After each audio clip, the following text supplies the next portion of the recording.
It's Lisa with the Artful Fairy Creative Studios, and I'm just coming to you because I want to show you quick and easy ways to paint your circle interchangeable, and also some ideas and tricks and tips on ways that you can paint these and how they all go together.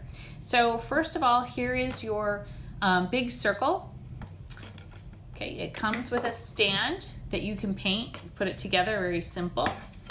Okay, your stand is just two pieces, just slide one right into the other, and then you have your stand. If you choose to, you could always put some glue in here and glue that together so it doesn't move, but I just leave mine just like this. It does need to get painted. This one's for one of the kits I have going out. So that is your stand. This is your main circle section. All right, so you have three different parts. So you've got your main section here, you've got your inner circle, and then you have a smaller circle inside. Now this one here was my original one that I did. The holes are not that big. This is what it will come looking like now. So you've got your board, you've got your circle, and then this would be what would go inside like that. So first things first, to paint your center board, your big board. So I'm not going to paint this one because this one's going out, but what I would do is I would use a paintbrush because that's the easiest thing to use on something as so large. Paint this all, and what I would do is when you get to these are kind of engraved lines, so they're not on top, they are inside like that.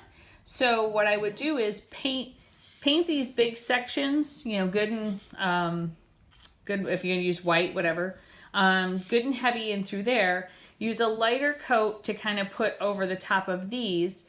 Then use either, you can use a toothpick, or I use my Cricut tool that I have that's sharp and pointy, or you can just use your fingernail if you don't mind getting your fingers dirty. So you would paint it, and then just take something sharp and just run it right through your lines, and that will clean those right up. Okay, that's what I did with this one. So I just clean those right up because you want to be able to see the shiplap lines on there. Okay, so let's say you've got this all painted. The next thing you're going to want to do is paint your inner circle, whatever color you want to do that. With this and all your other circles, these are laser cut, and so the inside is usually black from where the laser cuts it.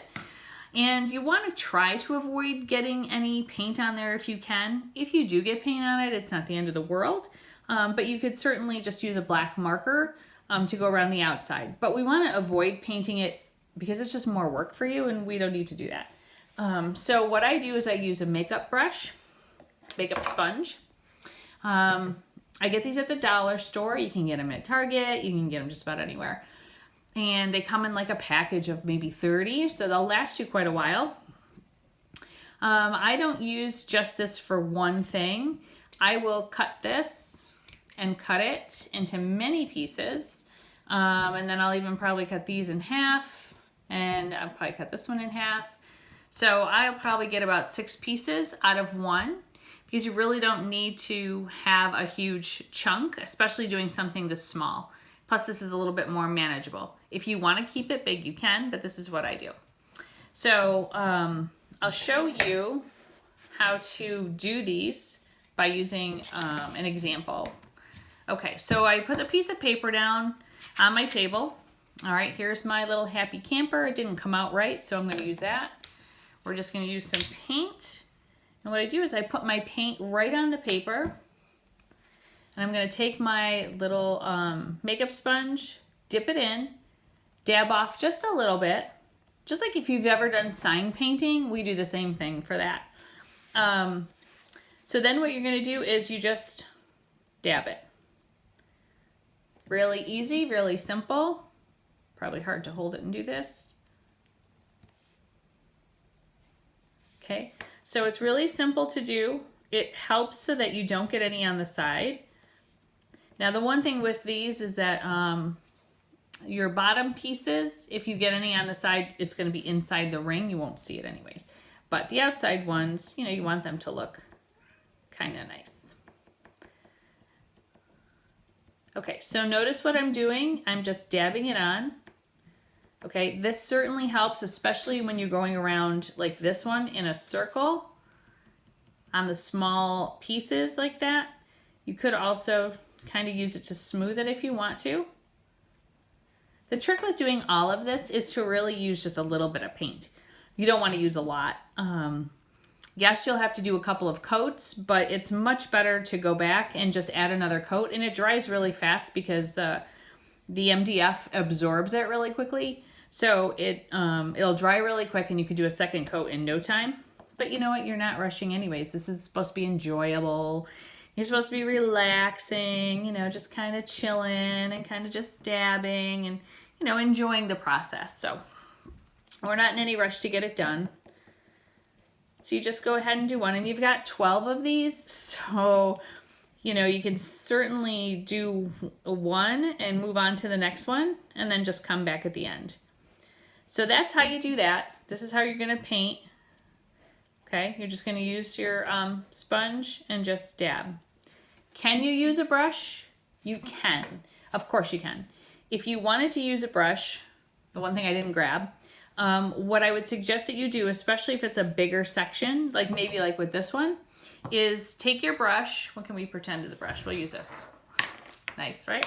Okay, so pretend this is the end of your brush. You just want to make sure that you go like sideways.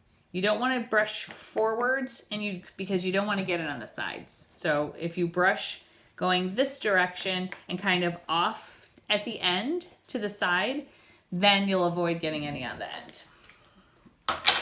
Okay. So when you get your kit, and this applies to all of our kits, it doesn't make a difference. That's pretty much the process. But if you have the circular, the interchangeable, again, you've got this piece and this. So we're going to assume that this is painted. Now you want to glue this together. You can use, I advise two different kinds. You can either use a super glue or a wood glue. I started using super glue and it was okay, but I found that it dried too quick and I was always getting it on my hands because I'm messy when I do this stuff. And I just didn't like that I was, especially on these big pieces, that I would get all the way like around and then it wasn't sticky. I don't know. I didn't like it. If you like it, that's perfect. I was using a Gorilla Glue. Personally, I like the wood glue. I can put it on my finger. I can run it all the way around, and wood glue is very strong and it will adhere these good. It also gives you a little bit of leeway to kind of move it around before it sets, but it sets pretty good. All right, so I would use, personally for me, I would use the wood glue. Once you have these all painted, and make sure these are really dry, then you want to go ahead and put your whatever glue you choose around it, and then center it wherever you want it to go. Now remember, the hole is your part. You want this at the top because otherwise when it's in the stand, you won't be able to push it out. So you want to make sure that this is at the top. So however you want to center it, just like that in the middle would be fine. Okay, so you would center it like that and glue it. Perfect. So that would be done. You would have this painted as well, and that would be done. So then let me just show you, here are your 12 different months. I won't go through all of them. But what I want to show you is you have a couple that come in a couple different parts. Okay, so here's a good example. All right, so you have the boo. So what you would do is you would paint your background, and then you would paint your front, and then you would paint your letters.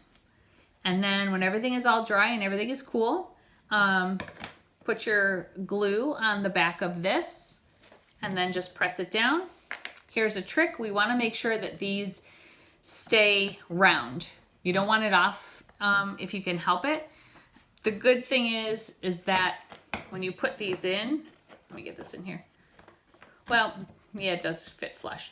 So they do fit flush, so you do want to make sure that they are right. Mine doesn't, that's why it's not a big deal. Okay, so what you want to do is when you put your glue down, use both hands. Probably be okay with one, but use both hands and hold it together that way. Okay, now you are perfectly round. Both pieces are absolutely together and you should be good to go. Okay, so you've painted them both, whatever colors you want. And now you're gonna wait till they dry. And then you're gonna put your glue on. You're gonna hold them close together to make sure. And then they will end up as two pieces like that together. Then in this case, you have your boo.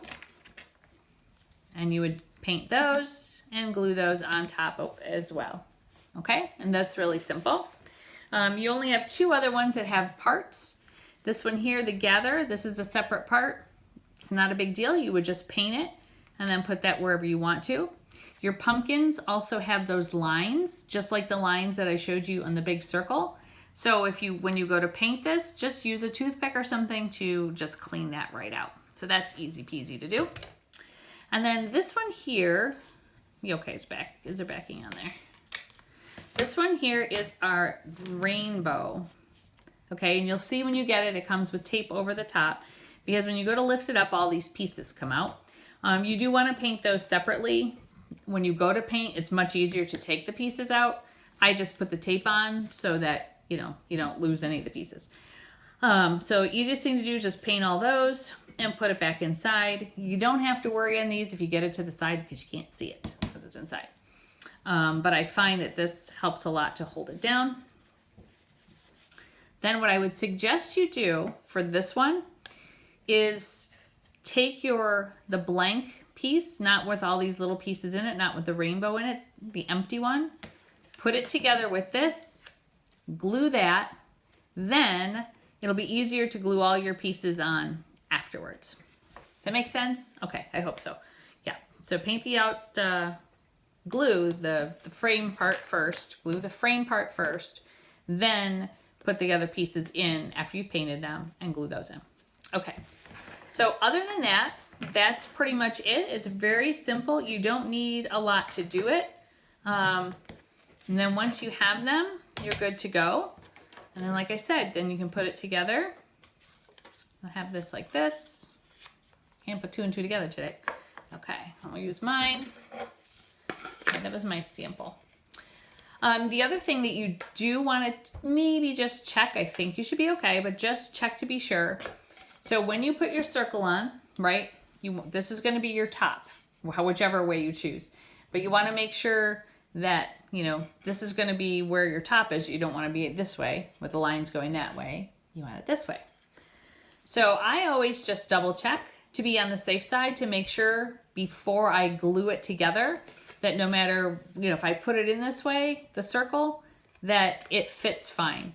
Probably because when I initially was making these, I only made my first one, like this was my first one.